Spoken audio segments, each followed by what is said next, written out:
Irmãos,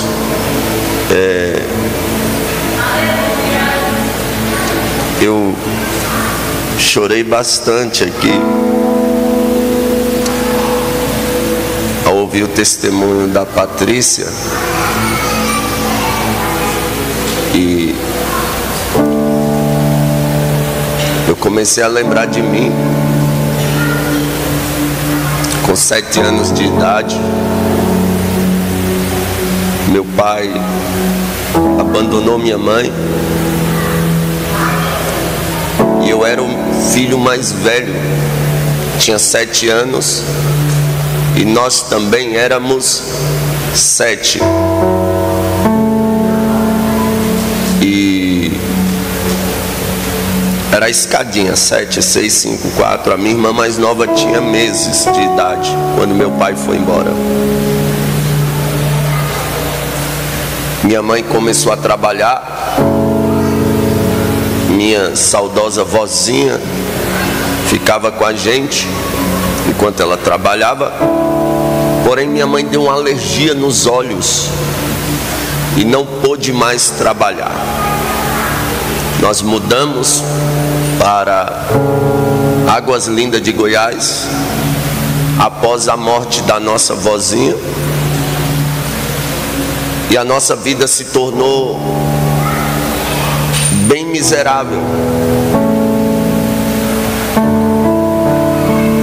Tanto eu como meus irmãos também pedíamos alimento.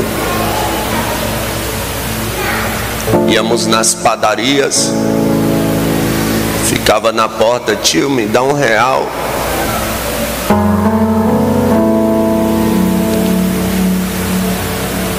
Meus irmãos pediam no sinal e a gente morava num barraquinho velho, todo quebrado, em Águas Lindas de Goiás. Recreio da Barragem, quadra 9, lote 16, era o meu endereço. Muitos vizinhos lá presenciaram isso. Minha mãe vendeu o bujão para comprar comida, vendeu o fogão, vendeu a geladeira. A gente cozinhava só na lenha. Ela recebia uma cesta todo mês do governo. E as mulheres que conheciam a história da minha mãe tiravam o fubá e dava para minha mãe. Então a gente comia fubá de manhã, fubá de tarde, fubá de noite. Você pode ver que eu ainda sou amarelo, ainda de tanto fubá que eu comi. Uma vida de miséria. Com 14 anos eu me envolvi no mundo das drogas. Ao ver minha mãe diversas vezes chorando, falando: meu Deus, o que é que eu vou dar para os meus filhos comer amanhã? Eu criei dentro de mim um sentimento de mágoa pelo meu pai, por ele ter sido tão covarde, abandonar uma mulher com 7 filhos. E eu cresci revoltado com o meu pai por causa disso.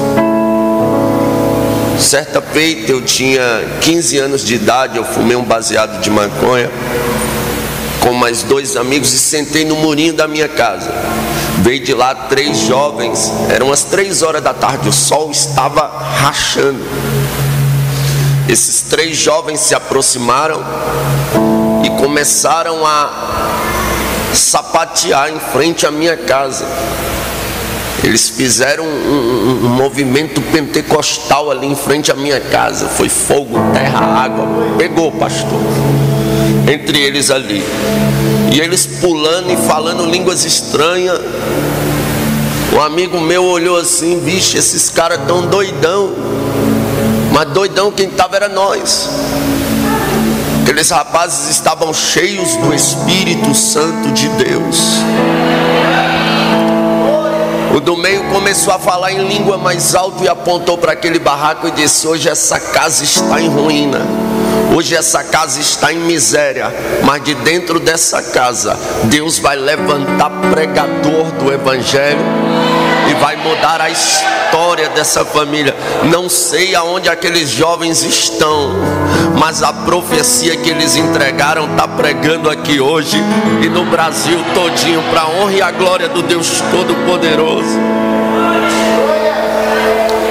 Sabe, aceitei Jesus dia 15 de janeiro de 2006. Deus mudou minha história. Com 5 meses eu preguei a primeira vez. Com 1 ano eu já era pregador em congresso. Desde então não parei. Tenho 15 anos que prego o evangelho, viajando o Brasil inteiro.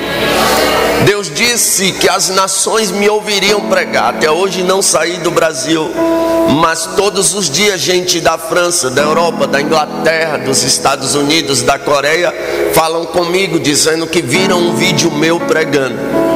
Então hoje a profecia já se cumpriu. As nações têm ouvido Gabriel Bezerra pregar. 20 anos se passaram depois que meu pai foi embora, e minha irmã foi trabalhar na casa de uma delegada da Polícia Federal.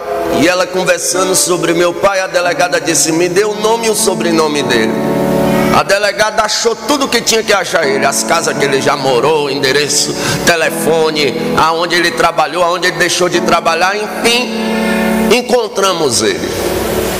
Meus irmãos não lembravam de meu pai, foram todos a São Paulo, viajaram, conheceram meu pai, abraçaram ele, perdoaram ele. Só que eu confesso aos irmãos que, mesmo sendo crente, eu orei algumas vezes falando: Deus, arranca toda a mágoa de dentro do meu coração acerca do meu pai. Todos os meus irmãos foram lá ver o meu pai e eu não fui. Eu passei a perceber que eu não tinha mais mágoa do meu pai. Já falava nele sem sentir raiva nenhuma, rancor nenhum.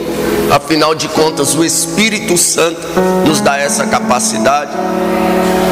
Aí, antes de ontem, eu fui pregar em São Paulo. Nem estava lembrando do meu pai. Quando eu desci do avião, eu falei: rapaz, meu pai mora em São Paulo, vou mandar uma mensagem para ele. Mandei uma mensagem: oi pai, o senhor mora onde? Ele falou tal lugar. Eu falei: eu vou pregar em tal lugar, é perto? Ele disse: meu filho, é perto. Eu falei: vem no culto, pai. Ele falou: eu vou no culto e tu vem dormir na minha casa, de manhã eu te levo no aeroporto. Eu falei: amém. Venha então no culto. Quando chegou a noite, meu pai veio ao culto com 2 irmãs minhas que eu não conhecia. Quando eu peguei o microfone para pregar, meu pai desabou em lágrimas. Preguei ali, foi uma bênção, a glória desceu. Quando eu terminei a mensagem, para mim ficar mais feliz, as 2 irmãs que eu não conhecia vieram à frente e aceitaram a Jesus como seu Salvador. Quando terminou, eu dei um abraço no meu pai chorando. Eu disse: pai, me perdoa, por muito tempo eu tive raiva do senhor. Ele me pediu perdão também perante a igreja. Se abraçamos, dormi na casa dele e o evangelho foi pregado, e eu creio que a semente foi plantada no coração dele, e a qualquer momento eu creio que Deus vai salvá-lo também, e o nome de Jesus será glorificado. Conclusão: eu vi na vida da Patrícia e na minha vida cumprir a palavra que diz que Deus arranca do moturo, ergue o necessitado e o põe para assentar entre príncipes e príncipes do seu povo.